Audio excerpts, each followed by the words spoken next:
What's going on, guys? This is Mia. Since we just got a bunch of broken new cards announced, and obviously I'm kind of late on the Gishki cards, but who cares? Better late than never. Anyways, before this video starts, make sure you like and subscribe. Check me on the Twitch and Instagram. My man, if you're not smashing the like button, you're freaking misplaying. You're basically going normal summon, Generaider, Garnet, no effect. Like, are you kidding me? Like, don't you know its effect is broken? Whatever. Anyways, the first card is Grim Gishki. Water Fish effect. Level 2, 600 attack, 700 defense. You can only use the second effect once per turn. If you ritual summon exactly one water ritual with a card effect that requires use of monsters, because yes, there is a Gishki ritual spell that can use your life points instead. This card can be used as the entire requirement, so that's very similar to the Shirit strategist of the Necros. Anyways, if this card is normal or special, you can special summon one Gishki monster from your deck. Except Grim Gishki, also you cannot declare attacks for the rest of the turn except with ritual monsters. I think nobody's gonna care too much about that, but the fact that this is basically a tour guide that doesn't negate the effect of whichever monster you summon, it's kind of insane. Whoa, yeah, this is pretty broken. I will take that any day of the week. Anyways, the second card is Gishki Nere Manas. Yes, rip pronunciation. Water spellcaster. It looks like anything but a spellcaster. It looks like a whale. Never mind, there's a spellcaster on top. Anyways, level 10. Ooh, big boy. 3k 18. You can ritual summon this card with any Gishki ritual spell. This card is ritual summon. You can target one water monster in your grave, special summon it. Any water. Interesting. Cannot be destroyed by battle with a monster special summon from the extra deck. Okay, that's kind of dog. Once per turn, when your opponent activates a monster effect, quick effect, you can return one Gishki ritual monster you control to the hand, including itself. And if you do, negate the activation, and if you do, shuffle that card into the deck. Yeah, alright. Okay, so it's not like bad. It's not bad. You can negate Nibiru and stuff. Okay, not bad at all. But the thing is, it's kind of neggy. Yeah, but it negates and shuffles, so that's actually a really good mechanic. And being able to revive back in water, etc. Blah, blah, blah. And it's still really easy to summon. Like, being level 10 doesn't mean that you need to use, like, freaking 5 Gishkis, because this is, like, everything for the freaking requirement. So it's pretty nice. Anyways, the next card is Gishki Ice Mirror. Looks very similar to the Necros Mirror. This card can be used to ritual summon any Gishki ritual monster. Oh shit, ritual summon one Gishki ritual monster for your hand by tributing either one face-up monster your opponent controls, wow, or monsters from your hand or field whose total level equal exactly its level. And if you do, you lose life points equal to its original attack. That's busted. You can literally ritual summon using your opponent's monster. Oh my god. Yeah, super poly as a ritual spell. Anyways, if this card is in your grave, you can target one Gishki monster in your grave, place it on the top of the deck. And if you do, place this card on the bottom of the deck. Would have been nice if it recycled back itself to the hand. Just like, well, not really exactly like the Necros mirrors, but whatever. Anyways, the final card is Aqua Mirror Focalization. Normal spell, you can only use the second effect of this card's name once per turn. Add one Gishki monster from your deck to your hand. So far, so good. Wow, and it's not once per turn. Only the second effect is once per turn. So imagine a reinforcement of the army that is not once per turn. Oh my god. Wow, during the end phase, if you control a water ritual monster, you can banish this card from your grave. Set one Aqua Mirror spell trap from your deck or graveyard, except Aqua Mirror Focalization. This is ridiculously insane because you can use the second effect during the turn, use the first effect. Like, this card is so broken, I don't even know where to start. Oh my god, all these cards are fantastic. We're off to a very good start, but it's gonna get even better with these insane Generaider cards. Yes, alright, let's get right into it. So first of all, the artwork is busted. Like, what the heck is this? This is freaking crazy. This is one of the best artworks I have seen in a while. And honestly, I want to say all the Generaiders have like extremely badass artworks, but this takes the cake. Like, this has to be in my top 5, probably top 5 best artworks of all time in Yu-Gi-Oh! Anyways, Vara, Savior of the Generaider bosses, level 9 Fire Fairy. 25, you can only use the second and third effect of this card's name once per turn. The first one is just a condition, so you can only control one of it on the field. If this card is in your hand or graveyard, you can send one other Generaider card from your hand to the grave, special summon this card, but banish him and leaves the field. Of course, if you use it as an Xyz material and you detach it, it's gonna go back to the grave and not be banished. So that's actually really nice. And it Xyz based strategy. This is kind of giving me vibes of VFD is definitely not coming back now. Anyways, if this card is special summon, you can special summon one Generaider monster from your hand or grave, except itself. So I think because of that, you no longer have to play, sorry, what's the name of the card again? Hela. Yeah, Generaider Boss of Doom or something. This is just better. Yeah, it still revives back from the grave. You don't have to like tribute or something, and you can trigger the third effect with the second effect. So that is just objectively better than Hela, unless I'm missing something. But this like unbricks your horrible hands because the Generaider monsters were actually bricks in their own deck. Now, finally, you can draw a Generaider and not be in a bad mood because, yeah, you're going to be able to do stuff. So this with the Mardel, the plant one that searches any Generator card, is going to be a really nasty combo because now it's like a rank 9 monster and like the field spell or the level 4 like Lopter or something. You better believe I'm going to be making some Generator combos now because this is already fantastic. Smash the like button so this can happen. Anyways, now we got the rank 9 monster, and this is gonna be insanity. Leviathan, or Leviathan, Generator Boss of Shadows, rank 9 Fire Fairy, still Fire Fairy just like this one, very, very interesting. Exactly the same stats as, what is this even supposed to represent? Anyways, 2+ level 9 monsters exactly just like the Jormungandr or whatever. You can only control one. All monsters your opponent controls lose 1000 attack and defense.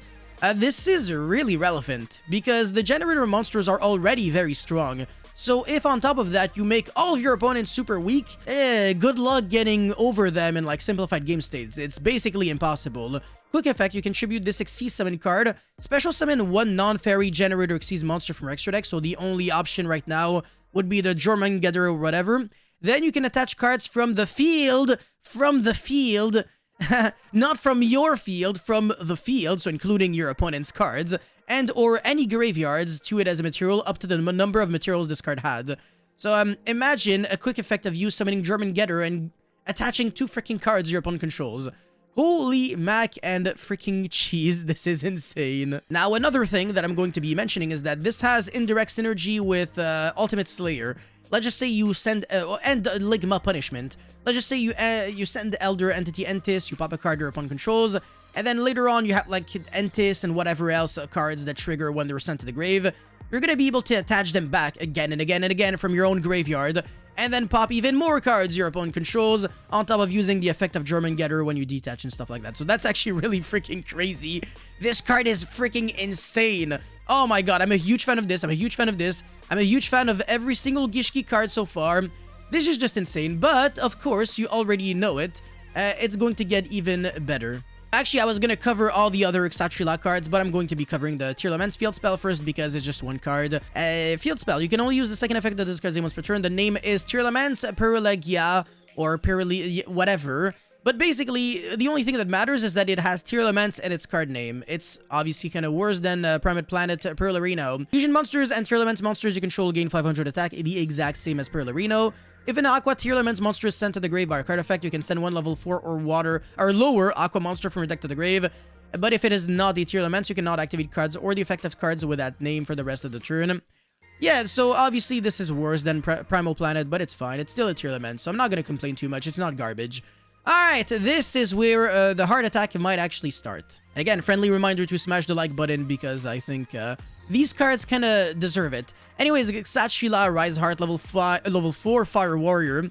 I think Konami just has like an obsession with making every single warrior monster a fire monster. What a freaking coincidence. It's actually incredible. 1500 attack and 2100 defense. I have seen these stats somewhere. I have definitely seen some other monsters with these exact same stats. And 21 is the best number ever because of Cyber Dragon, totally not biased. You can only use the first and second effect of this card's name once per turn.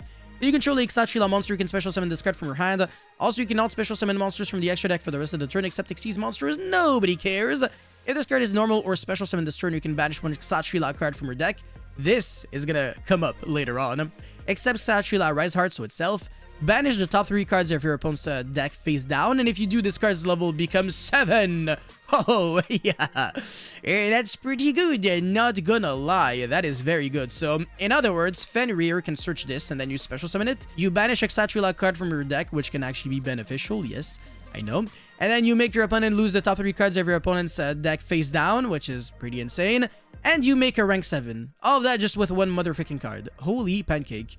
Anyways, Scareclaw Xyz. Fun fact, this is actually searchable by the field spell and stuff because it's a Scareclaw monster. Level 7 Earth Psychic Effect monster, 0 attack, 2600 defense, big boy. You can only use the first effect of this card's name once per turn. During the main phase, quick effect, you can special summon this card from your hand. And if you do, banish one Kashtira or Scareclaw card from your hand or grave. So it's kind of neggy. It would have been nice if it was like, and if you do, you can banish, but obviously they had to like nerf it one way or another. So you cannot legally activate this card if you do not have a Kashtira or Scareclaw card to banish either in your hand or graveyard already. Anyways, this card can attack while in face-up defense position, and if it does, apply its defense for damage calculation. So the effect of a total defense Shogun or something. The effects of any opponent's monster that battles your Kashtira or Scareclaw monsters are negated until the end of the turn. I don't know if I really like this card too much. It's not fantastic. Alright, Tearlaments Kashtira, level 7 Water Psychic, 300 attack and 1200 defense. Again, the most relevant thing here up until now is the fact that it's a Tearlaments monster as well as a Kashtira monster. This reminds me a lot of Mekk-Knight Orchis Girsu, how its name was like the main thing that made it like overpowered. Mekk-Knight Orchis Girsu. Searchable by Mekk-Knights, searchable by Orchis. Pretty good, huh? You can only use the first, second, and third effect of this Kaze once per turn. You know a card is probably really good if it has this kind of condition. During the main phase quick effect, you can special summon this card from your hand, and if you do, banish one Kashtira or Tearlaments card from your hand or grave. So again, it's the same effect as the first one. However, the two other effects are way better. If this card is normal or special summon, you can send the top 3 cards of either deck to the graveyard. So that is basically Tearlaments Haffiness again, 2.0, because you can special summon this on your opponent's turn, and then mail the top 3 cards. The only issue is that you're gonna have to be banishing a Tearlaments or Kashtira card from your hand or grave to legally even trigger this effect. And then the second effect is kind of... It relies on the first effect in a way, because otherwise it's kind of hard to summon. Anyways, if this card is sent to the grave by a card effect, you can send the top 2 cards of your deck to the grave. This is also pretty nice. You can just mail even more cards, so I will take that any day of the week. Now, the one issue is that this is, ironically, not even an Aqua monster. So, it's a Tearlaments that cannot fuse, that is not Aqua, so you cannot use it for Kitkalos, Lulukaros, Kaleido Heart, and basically anything, actually. This kind of just has no purpose to fuse, and that is kind of an issue, but whatever. If it was an Aqua, it would have been a little too good. Anyways, Kashtira Arise Heart, one of the most ridiculous boss monster you will ever read in a while. Rank 7 Dark Machine exceeds 3000, the gigantic, ridiculous stats. 3 level 7 monsters, but, you know, Konami already thought about it. It's not just the only way to summon it. Once per turn during the turn, the effect or effects of Kashtira Shangri-La were activated. This is the other rank 7 that only uses 2 level 7 monsters. It's a little harder to trigger on your own turn, but if you can wait a full turn and then use it on your own standby, it's gonna be pretty easy. You can also Xyz summon Kashtira Rise Heart using a Kashtira monster you control. So, yeah, if you can activate the effect of Kashtira Shangri-La, then you can summon this card using any Kashtira monster. Very interesting. Cards sent to the grave are banished instead. Okay, yeah, so we're off to a pretty good start. Friendly reminder that D-Shifter was pretty nice for YCS Niagara. I would be a shame if we can just give every single rank 7 deck an extra freaking D-Shifter that is kind of slightly permanent. So, pretty good, huh? Once per turn, once per chain, sorry, I'm so sorry. Each time a card or cards is banished, attach 1 banished card to this card as material. Yes? Wow. Once per turn quick effect, you can detach 3 materials from this card. It's a lot, but whatever, it's worth it. Then target 1 card on the field, banish it face down. Banish cards face down, consistently get materials to it every single 2 seconds, and this is a walking macrocosmos. Holy pepperoni. This card is ridiculous. It's so good. It's so good. It's so ridiculously good. Oh my, this is crazy, man. This deck is looking scary as hell. Anyways, now we have Kashtira Overlap. Quick play spell card. You can only use the first and second effect of this Kaze once per turn. Target 1 monster on the field. Banish 1 monster with 1500 attack and 2100 defense from the field. These are all the monsters that, you know, that fit the build. So, Reno Heart, Scareclaw Rage Heart, and Kashtira Rise Heart. Infinite Shrek Drag Shovel is probably just a coincidence, and Windups and Mains, like, what the frick? But yeah, this is no coincidence. So yeah, the Scareclaw and Tearlaments, they have lore together. Anyways, from your hand or grave, and if you do, the targeted monster gains 1500 attack, and nobody really cares. If this card becomes banished and you control a Kashtira monster, you can target one effect monster upon controls, negate its effect until the end of the turn. So this actually synergizes with this because other cards would get banished. So you banish this on your opponent's turn, then you can negate an additional monster upon controls. Not too bad, but not super fantastic. Anyways, the next one is the sixth world, the sixth heaven of desire. Yes, okay. Normal spell, you can only use the first and second effect of this card's name once per turn. Target one Kashtira monster you control. Special summon one Kashtira with a different attribute from your deck in defense. Also, you can out special summon monsters from the extra deck for the rest of the turn. For the rest of the turn, not for like the whole turn. Except Xyz monster. Nobody cares about this drawback. If this card becomes banished, you can target one of your banished Kashtira cards, except itself, add it to your hand. Yeah, imagine when this card is like a free special summon, a free banish for a card that recycles back a banished card to the hand, and it becomes level 7, and it's easily searchable by Fenrir. Okay, now we have a field spell, because clearly the deck... Imagine if this card searches on activation. Would be pretty good, huh? You can only activate one card with this card's name once per turn. You can only use the third effect of this card's name once per turn.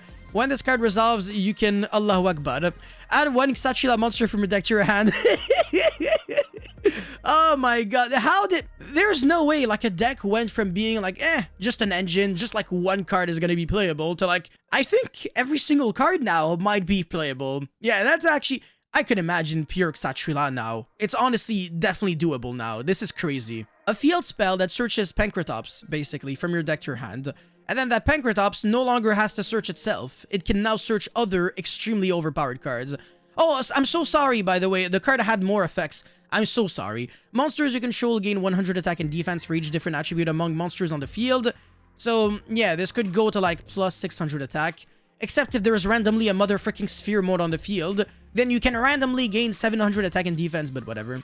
If Kashtira Shangri-La, again, this is the first rank 7 Xyz monster that the deck had, you control activate its effects. I won't lie, it is a little hard to do, but on your opponent's turn, you can do it. You can target one card on the field, destroy it. So this is very similar to the effect of Primal Planet, again. And it is also a Prime Planet, so the lore is just freaking sick. Yeah, very similar to Tearlaments field spell in like every single way of the imagination. It searches on activation, it boosts the attack of your monsters, and it destroys a card on the field when a certain condition has been met. Literally Primal Planet 2.0. Yeah, this card is ridiculously absurd. It is a 4 of because of terraforming. I will take that absolutely any day of the week. Anyways, the next one is, what the hell, Kanji? Scareclaw? No, Scareclaw, yeah, Scareclaw Defang, or Unleashed Primitive Planet. What the... Anyways, continue spell card. You can only use the third effect of this card's name once per turn. Your opponent cannot target Scareclaw Link monsters and Visa Starfrost you control. This is like the new Fallen of Albaz, by the way. You control with card effects. Also, they cannot be destroyed by your opponent's card effects. Whatever. Monsters destroyed by battle with your Scareclaw Link monsters or Visa Starfrost are banished instead of being sent to the grave. Yeah, it's not great, though. You can banish one Scareclaw Link monster from your grave, then target one card your opponent controls destroyed. That's actually pretty nice. It's not bad because it's like a Link one, so yeah, it makes it so you can out Mystic Mine. It's searchable. Yeah, I mean, if Mystic Mine randomly dodges the balance by with the time we get Photon Hypernova, something will be wrong with this game, but yeah, this is still like nice utility. You can out-scale Drain and stuff like that, so it's a good card. It's not great. Like, this put the bar so high that I don't really see how a card can be better than this here. But actually, this special summons a monster from the deck and doesn't negate the effect. Oh my god. Anyways, now we are moving into the trap cards. Shrivi Karma, if I can read. Normal trap, you can only use one effect of this card's name once per turn, and only once that turn. Yeah, I gotta hate to see it. Target one Visa Starfrost you control and one effect monster opponent controls. Negate that opponent's monster effect, and if you do, then your monster gains attack equal to half of that opponent's monster's original attack or defense, whichever is higher. You can banish this card from your grave, add one spell or trap that mentions Visa Starfrost from your deck to your hand, except itself. Okay, that's actually absurd, because Primal Planet Perlarino also mentions Visa Starfrost, if I recall correctly. I'm pretty sure it does. You know what? Let me just double check. I'm also pretty sure the Scareclaw field spell mentions it. Visa Starfrost. Let me double check all the... Yeah, there are a bunch of cards that mention Visa Starfrost. Wow, a bunch of Tearlaments cards as well. Primal Planet, it does. Oh my god, even Meta Noise and Solik? What? Okay, hello, Foolish Burial Goods. Foolish Burial Goods, send this card, banish it, search anything. Like, literally anything. This is a great card to mill in Tearlaments. And I swear to God, man, there's so many cards that trigger their effects when they were sent to the grave. So Foolish Burial Goods is looking nice in Tearlaments. It's just like a 5th or 6th or 7th terraforming. Oh my god, I am speechless right now. I am speechless. Even if you can't even trigger the first effect because you don't play Visa Starfrost, nobody gives two shits because the graveyard effect is freaking crazy. Anyways, the final card that we will be reviewing. Oh my god, the bar was set way too high. Anyways, Kashtira Big Bang Bang Bang. Normal trap, you can only use the first and second effect of this card once per turn. If there is a Kashtira Xyz monster on the field, make both players banish monsters from their field face down so they only control one. Evenly matched 2.0. If this card becomes banished, very easy to do. Very easy to do. You can target one Kashtira Xyz monster you control, add one Kashtira monster attached to it as a material to your hand, and if you want to, you can special summon it from your hand. So yeah, like I'm gonna use my Fenrir as a material, I'm gonna summon a freaking Macrocosmos that stops you from having fun, and then I'm going to be special summoning back the Fenrir, and then banish more cards you control, face down, because I don't want you to trigger your Thunder Dragon effects. No, that is not gonna happen. Banishing face down is like the nastiest mechanic on Earth. It's like better than shuffling back to the deck. Banishing face down means you can't trigger any effects, you lose a resource permanently. It hurts so much, man. It's so hard to like recycle back. I can count on like one hand the amount of cards that allow you to recycle back your cards face down. Like one of them would be like Omega, and then Paleozoic Lee and Shoila. Yeah, not a lot of cards, so yeah, this is definitely really freaking crazy. This is great. This is good. This is great. This is great. This is good. This is insane. This is pretty decent. This is not fantastic. The Scareclaw cards have just been like worse than Tearlaments for this support. Honestly, yeah, whatever. You can't always have like tier 1 archetypes for everything. And also, this is great. So, yeah, literally almost every single card here is degenerate. This card's alright. It's not great. All these cards are broken, like extremely good. And the Gishki cards are also fantastic, like extremely good as well. So this is like super exciting support, man. I am looking forward to getting these cards in real life in the TCG. I'm gonna make so many videos now. You already know it, so smash the like button. Subscribe to my channel if you haven't already. Thank you so much for watching. I'll see you guys very soon. Peace.